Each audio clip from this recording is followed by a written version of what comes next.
Joining us to kick off hour number 3, though, is a friend and a former NFL Media Group colleague, and he is Michael Silver here on the Rich Eisen Show, the author of The Why Is Everything, a story of football, rivalry, and revolution that's available coming up next Tuesday wherever you get your books. How are you, Mike Silver? What's going on? I'm good, Rich. I've been digging into the 49er drama. Just spent a very curious afternoon at SoFi involving two of the protagonists of this book, The Why Is Everything, which is about the Shanahan McVay crew and how they're revolutionizing football. Pre-order links all over my social media if I haven't blocked you, Amazon, anywhere you click for pre-order links. Yeah, I mean that was a fun game on Sunday, Mike. I mean, holy cow! And it's always been great when McVay and Shanahan mostly face off against one another. And so let's get into that. The why is everything. What is this about?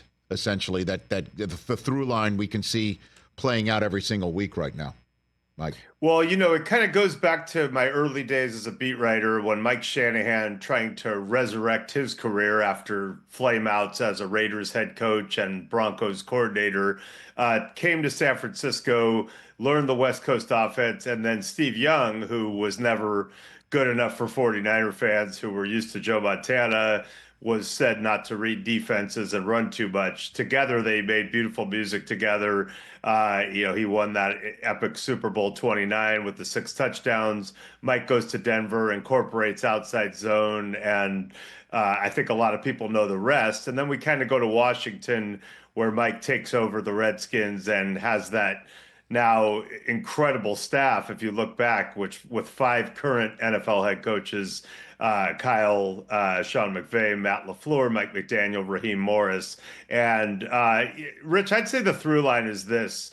So much of football for so long, as you know, was this is how we do it. It just works. This is the way Bill Walsh did it.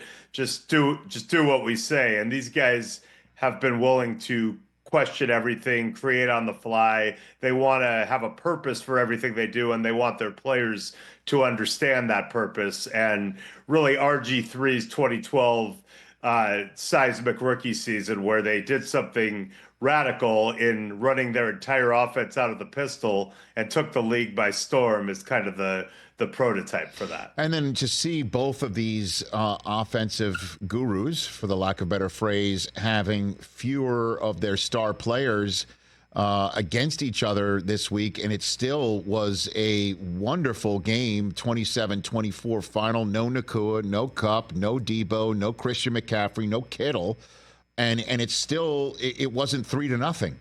You know what I mean? It was wild to see that. Yeah, and it's one of those weird games where it just seemed like the 49ers had control of it the whole time with the 14-0 lead and the chance to go up 2 scores before Moody missed the field goal, and even getting the ball back, and Purdy threw that great pass that Ronnie Bell was not able to handle. But there are always challenges coming off of Super Bowl defeats, as you know. The 49ers felt this in 2020. Usually you don't continue to have good injury luck. With all of that said, I would say the caveat for the 49ers is this, and I'll tie this back to our time at NFL Network. So I had 8 years with like an elite franchise quarterback getting me out of jams on live television, who I happen to be speaking to right now. Sure. And I got to tell you, just on a broadcasting level, it's a wonderful feeling. You play looser and freer, and you don't worry so much. And so, as bad as it is for the 49ers, I would submit to you that they have that guy in Brock Purdy, and he's ascending. Like, he is getting better and better. And the game he played on Sunday was wild, including that crazy run down the sideline with the pylon style dive to the first down marker. So I would say if you're a 49er fan, you're really in a dark room right now, freaking out. Hargrave's out for the year. McCaffrey's in Germany. That's never a good sign, seeking treatment, and so on and so on. On the other hand, when you've got a quarterback who I believe is that good and getting better, you should have hope for a long time. I agree. I was so impressed by seeing Purdy with fewer weapons. He was getting his ass beat whenever they could actually get their hands on him. And the throws he was making, the plays he was making, he was a problem for the Rams, who were it was very difficult to get him off the field, but they eventually did.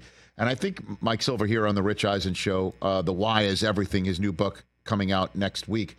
That's the question I have for you, as you just mentioned all of the Niner injuries, that sure, you can take solace in the fact that Purdy is the man and he is the perfect avatar and also executor of the Shanahan system.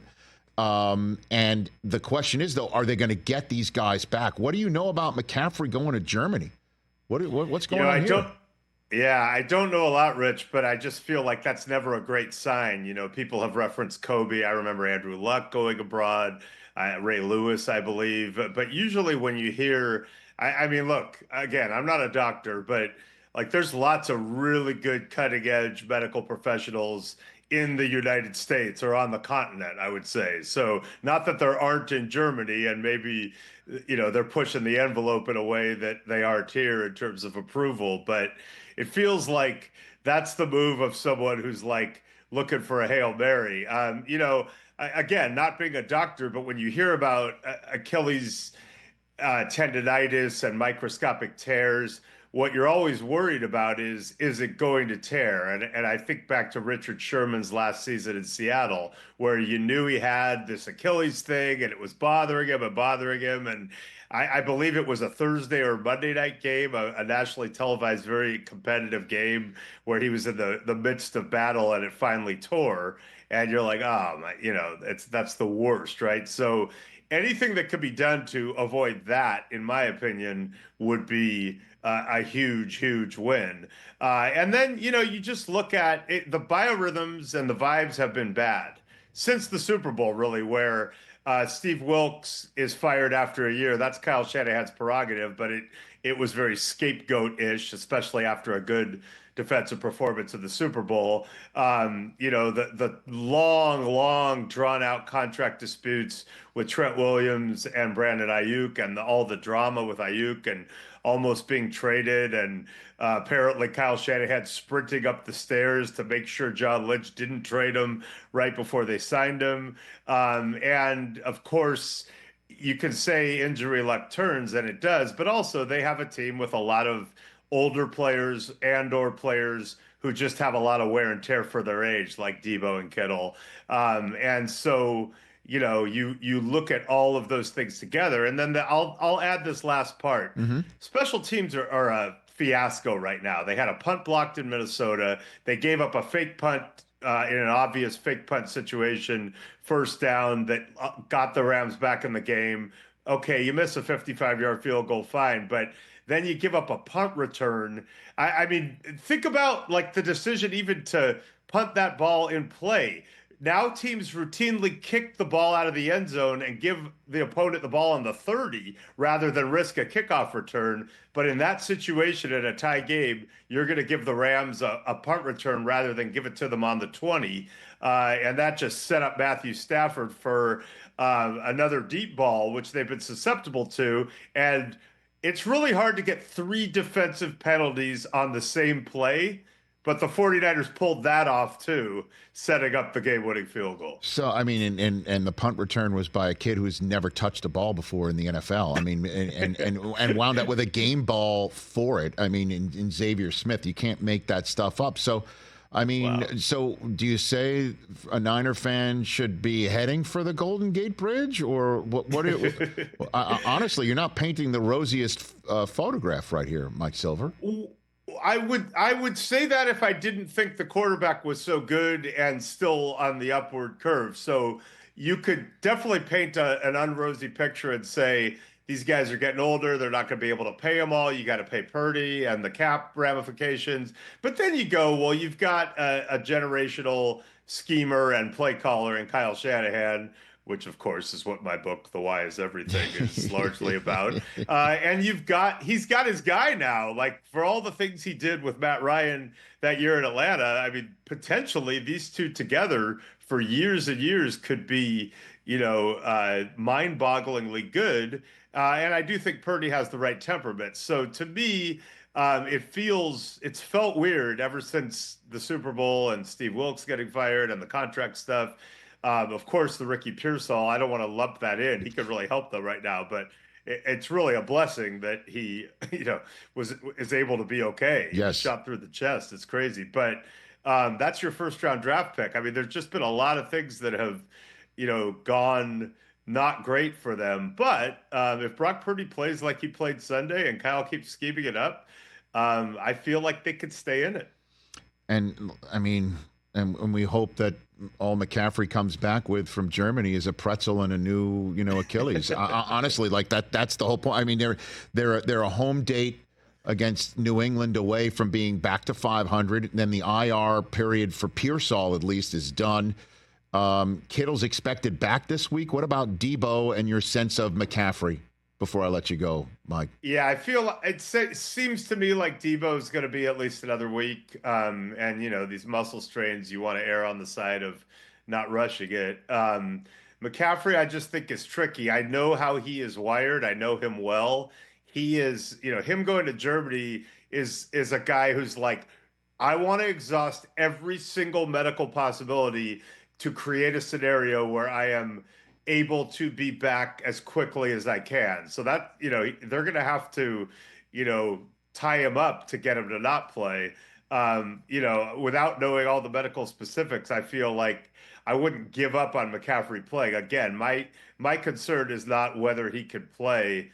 My concern is if he plays, are you looking at a potential Achilles tear? But at some point, life's a risk and people do what they do. And I just know that kid, and he's very intellectually smart, despite the fact that he went to the second greatest academic institution in the greater Bay Area. He's a really smart kid, but he's also, crazy. Like he's one of the most ultra competitive humans around. As Kyle Shanahan has said, he acts like a walk-on, like a practice squad guy, a guy who is just trying somehow to show you he belongs and justify his existence every day. And yet he's one of the most talented people in the league. So I wouldn't count him out. I just am going to be holding my breath every time he touches the ball. Amy Trask in our green room getting ready to record What the Football with Susie, I think agrees with your notion and appreciates it, and no doubt would say and hi to a fellow Cal Bear, Michael Silver. I appreciate the time here. The Why is Everything, a story of football, rivalry,